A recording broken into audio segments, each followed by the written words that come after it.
Hello, Lollystar888 here, and today I'm going to be talking about an article on BuzzFeed called 25 Signs You're Addicted to Books and how all of them relate to me as a person. 1. When you were little, books were your best friends in the world. When I was younger, reading was pretty much what defined my life. What most people knew about me was that I liked reading, and that was mostly because I took a book with me wherever I went. When I was in primary school, I remember I brought books with me to read in the playground. I think the teachers must have been a bit concerned about me because they were always trying to get me involved in things. I was just like, no, I'm going to sit here and read. Go away, leave me alone. And I preferred reading to talking to people because most of the people that I knew didn't understand what reading was like. 2. When you're reading a good book, you forget to eat or sleep. If you're like me, at some point in your life, you have tried to stay up all night to read a book and almost done it, but not quite. And then you wake up the next morning with, like this. 3. Your ups and downs are completely dictated by the book you're reading. 6, and you want to do 7 to the right, and then if you slow it down. So I'm still going inwards. Excuse me while I give up on life and go into my room and cry myself to sleep.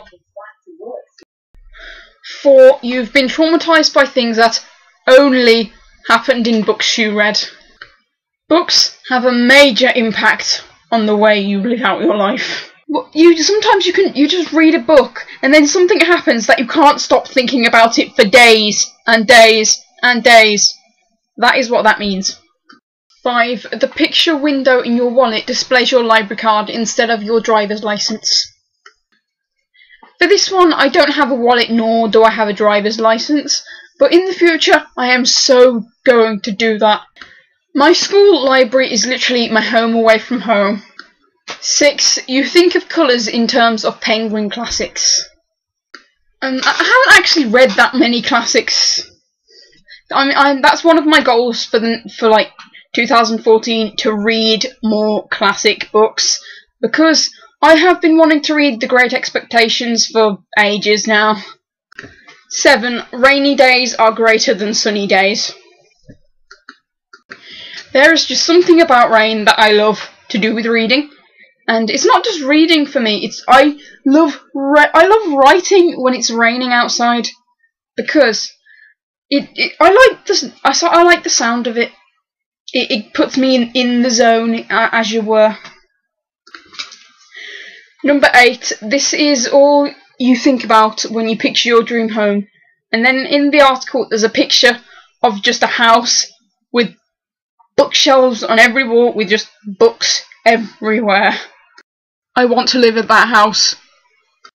9. Walking by a closed bookstore is torture.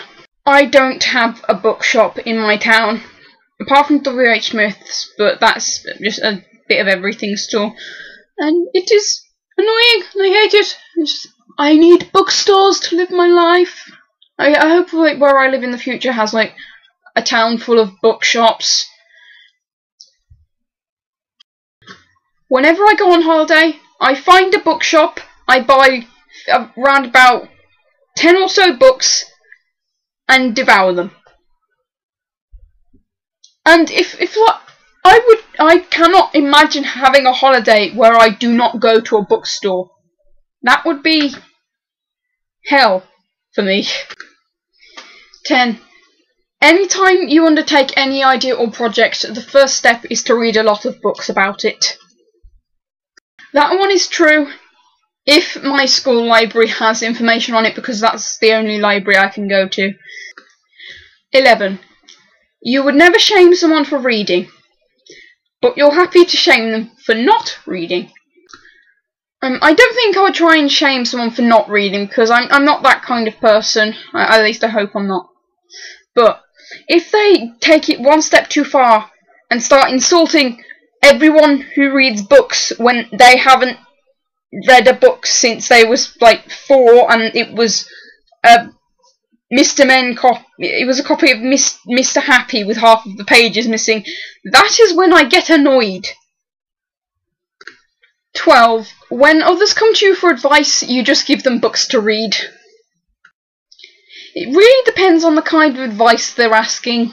I think if I was really into a book on that subject, then I would recommend them that book. 13. When you go on vacation, your suitcase looks like this, and then there's a picture of a suitcase full of books. Yes. Just yes. 14. TV is okay. Sometimes. 15. The stack of books by your bed resembles the beginning of a Jenga game. What the heck? How do you know so much about me? 16. The sexiest someone can look is when they're holding a good book. I am not exactly sure what to say about this one, but I don't think a book is necessary for someone to be sexy, but some people have tastes. 17. You make decisions about people based on the number of books they have. I try not to judge people, but if they have a large amount of books, then I automatically feel more comfortable around them because I can talk about more things with them than I can with most people. Because if they've read a book that I've read, I have someone to talk to about my feelings. That is amazing. 18. But when someone reads a book you recommend to them, your faith in humanity is completely restored. You're reading my book. Cool. 19. The book is always better. Why do I have an image of Severus Snape? A movie is one person's portrayal of a book, but if you read the book, everyone's perspective of it is different. 20. One of your life's greatest pleasures is the smell of old books. The smell of books is why I prefer them over Kindles and ebooks, because you will never escape the smell of a book. It gives character to the book itself.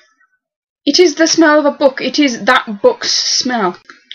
21. Book violence concerns you greatly. I have quite a few books that aren't exactly in the best condition, but people who harm books just because they can. Why? 22. Sure, you work out with books. Brains over brawn. 23. You often have spats of insomnia. I have stayed up till 2 in the morning reading a book once, but it was a really good book. 24. Finishing a book you loved is like losing a best friend. We have all had that one book that reduced you to tears because it ended, and then you just lock yourself in your room and cry for days on end and just reread the last chapter just to see the ending and to remind yourself that the book is still part of the real world. 25. When you're between books, you feel lost. So, I've got no books. What do I do with my life? Yes, those are the 25 ways to know if you're addicted to books or not, and I think I ticked most of those boxes. So, yay! I will leave the link to the article in the description below, and you should check it out because it is a really amazing article. So yes, thank you for watching my video. Today's video is sponsored by Happy as the Bunny. And he wants to say that you're all awesome.